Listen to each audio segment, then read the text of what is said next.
ওয়ামিন শারি হাসিদিন ইদা হাসাদ, এবং হিংসুকের হিংসা থেকে যখন সে হিংসা করে। আমাদের বাঙালির জাতির অবস্থা এমন হয়ে গেছে যে হিংসা ছাড়া আবার বাঙালি হয় নাকি, এরকম একটা অবস্থা।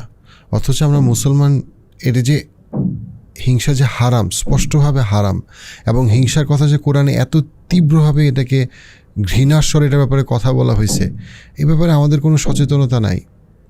আমরা আজকে ভিডিওতে আলোচনা করব যে আপনি কিভাবে বুঝবেন আপনি হিংসা করেন কি না, আপনি হিংসা থেকে বাঁচবেন কিভাবে 4টা ওয়েতে, এবং আপনার পরিবারে যেন হিংসা না বাড়ে বা সমাজ যেন হিংসা না বাড়ে, এটার জন্য আপনি কোন 2টা কাজ করতে পারেন, যেটা খুবই গুরুত্বপূর্ণ।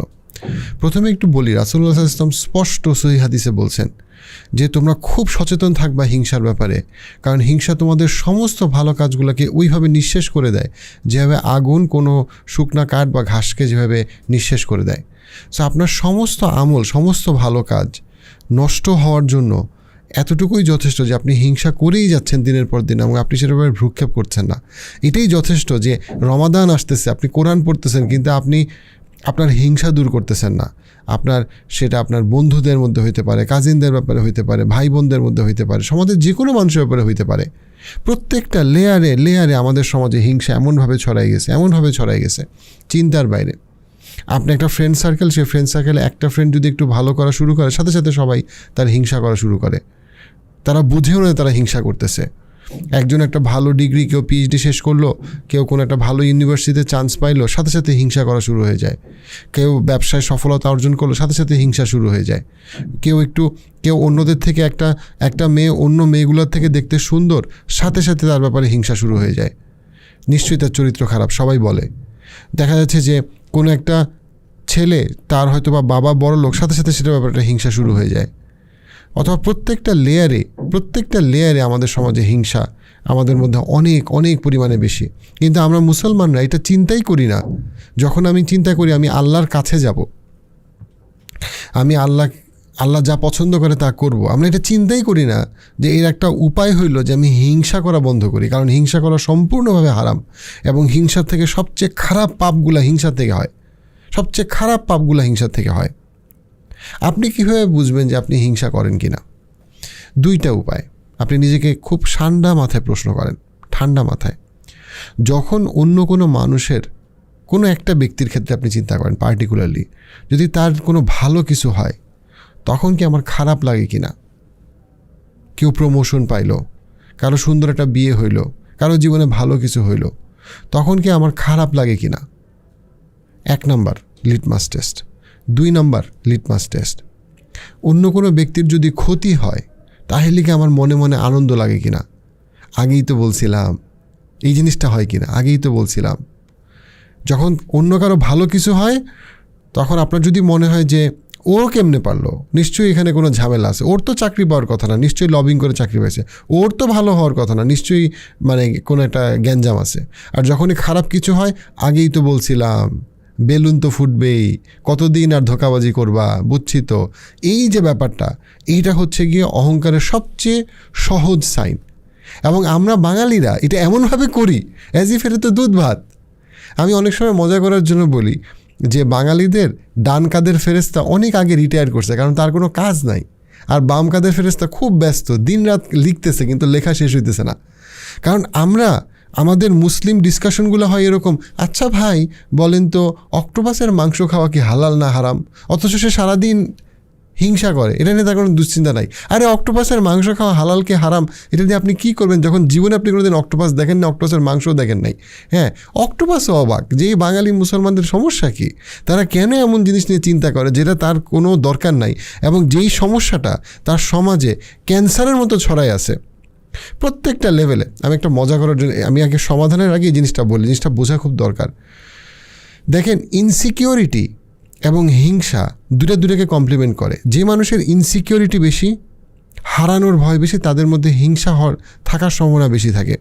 আপনি যখন একটা গাড়ির মেকানিকের কাছে গেলেন, অনেক সময় কিছু মেকানিক আছে, তারা বলবে কি, আরে আপনার গাড়ির অবস্থা তো খুব খারাপ, হয়তো সমস্যাটা খুব ছোট, খুব খারাপ। আগে যেই মেকানিকের কাছে গেছিলেন তারা তো সবাই ভুয়া, তারা তো সবাই আপনার গাড়ির ক্ষতি করছে, আপনি আমার কাছে আসেন, হয়তো ঠিক করতে 1000 টাকা লাগবে, কিন্তু সে 20,000 টাকার একটা বিল ধরাই দিল। এরকম হয় না? এরকম হয়। আনফর্চুনেটলি এই সেম জিনিস হয় অনেক বিশেষজ্ঞ ডাক্তারের কাছে গেলে। সবার কাছে আমি বলতেছি না, অবশ্যই বাংলাদেশে অনেক ভালো ডাক্তার, অনেক ভালো বিশেষজ্ঞ ডাক্তার আছে, বাট কিছু ডাক্তার আছে বাংলাদেশে বা কিছু বিশেষজ্ঞ ডাক্তার আছে, আরে আপনি অন্য অন্য ডাক্তারদের ফাইল দেখলে আরে ওরা সব ভুয়া, আরে ওর কী করছে না করছে উল্টাপাল্টা ওষুধ দিয়ে রাখছে, আরে আমি ঠিক করে আসেন, আমার কাছে আপনি থাকবেন, না হলে আপনার সব শেষ হয়ে যাবে, সব ক্ষতি হয়ে যাবে, মানে সব ডাক্তার ভুয়া, খালি আমি ভালো। এবং দেখা যায় যে একজন বিশেষজ্ঞ ডাক্তার কিছু কিছু ক্ষেত্রে, সব ডাক্তারকে বলছি না, অবশ্যই বাংলাদেশে অসাধারণ ডাক্তার আছে, বাট কিছু কিছু বিশেষজ্ঞ ডাক্তার কাউকে কোনো কিছু শিখাবে না। তার ছাত্ররা যদি MD-FCPS শেষ করে তাদের হিংসা হয়, আরে আমার রোগী তো নিয়ে গেল রে, সে কাউকে শিখাবে না কোনো কিছু।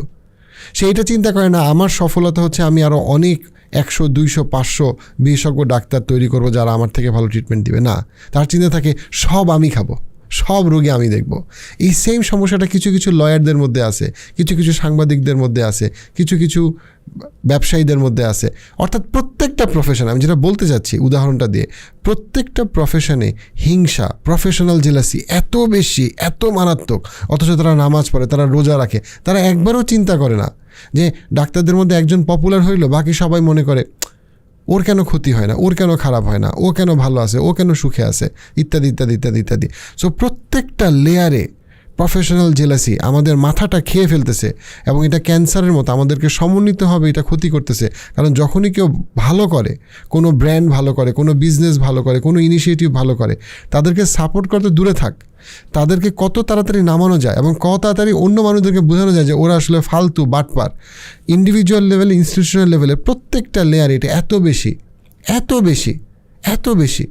অনেক স্টার্ট আপ ফাউন্ডারদের আমি দেখছি তাদের লাইফের সবচেয়ে বড় প্রেশার হচ্ছে গিয়ে মানুষের হিংসা, তার নিজের কাজিনের হিংসা, তার নিজের বন্ধুদের হিংসা।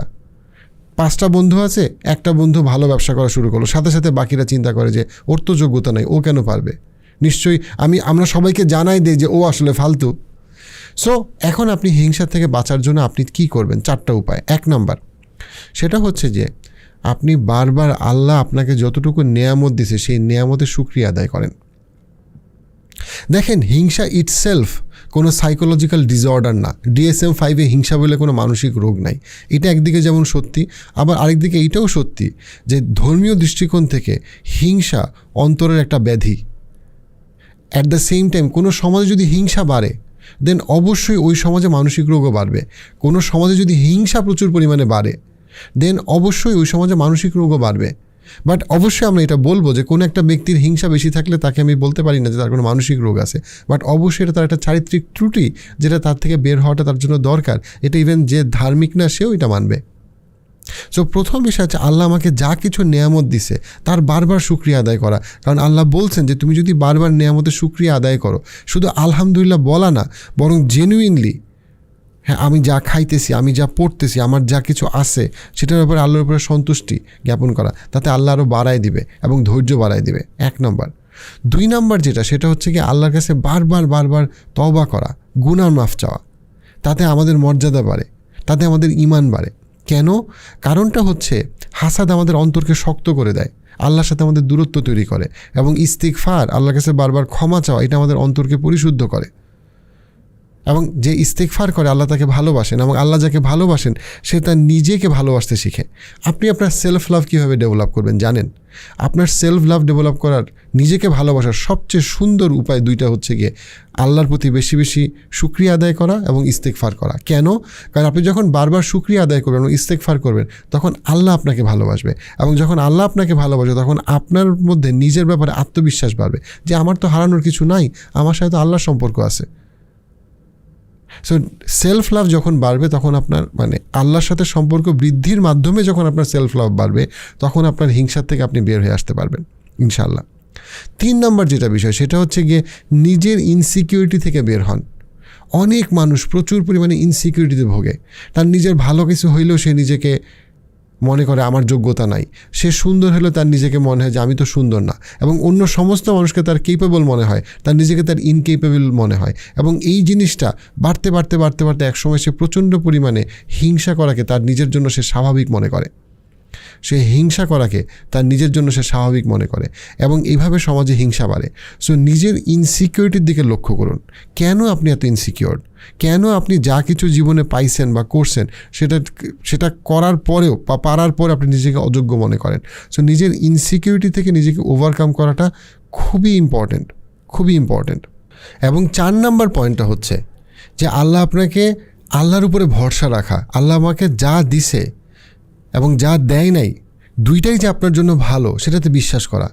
আল্লাহ কোরআনের আয়াতে সূরা বাকারাতে বলছেন, তোমরা অনেক কিছুকেই তোমাদের জন্য উপকারী মনে করো যেটা তোমাদের জন্য ক্ষতিকর, এবং তোমরা তোমাদের জন্য অনেক কিছুকেই তোমরা ক্ষতিকর মনে করো যেটা তোমাদের জন্য উপকারী, এবং আল্লাহ জানেন তোমরা জানো না।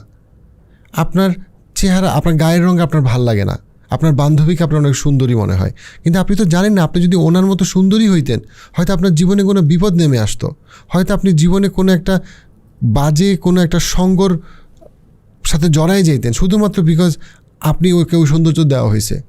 আপনার আরও টাকা লাগবে, আপনি এটার জন্য ডেসপারেট, কিন্তু আপনি জানেন না যদি আপনাকে এখন হঠাৎ করে 10 কোটি টাকা বেশি দেওয়া হইতো আপনি হয়তো আল্লাহকে ভুলে যেতেন, আপনি হয়তো বিপদে চলে যেতেন, আপনি হয়তো জুয়া খেলা শুরু করতেন।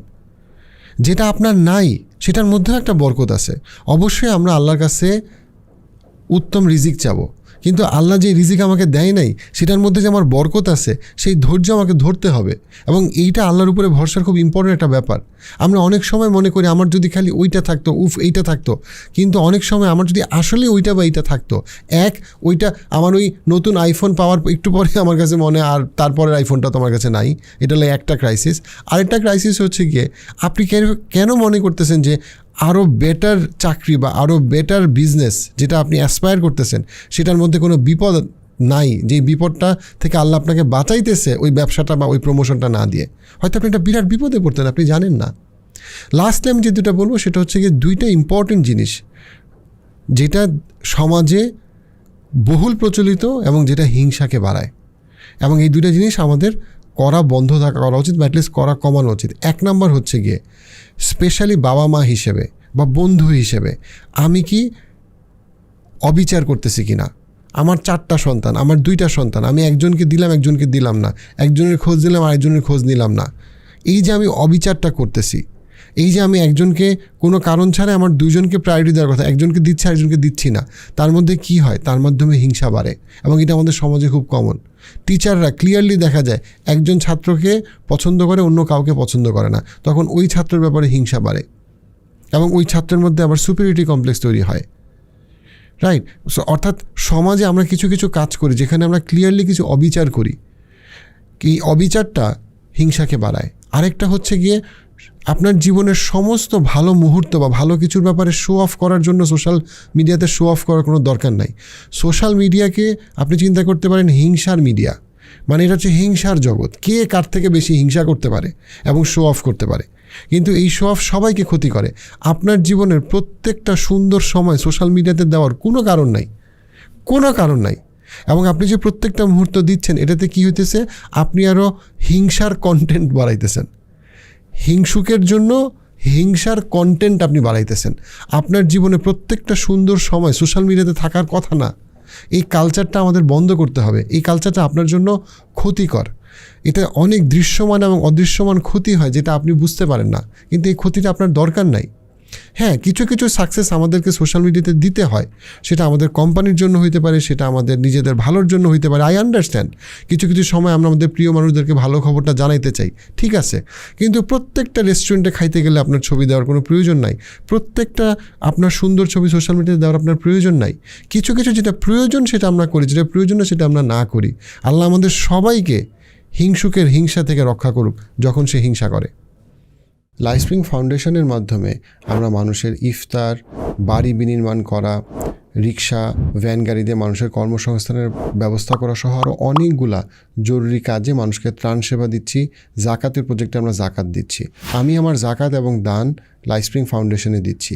আপনিও যদি মনে করেন দেন আপনি আমাদের সাথে জয়েন করতে পারেন।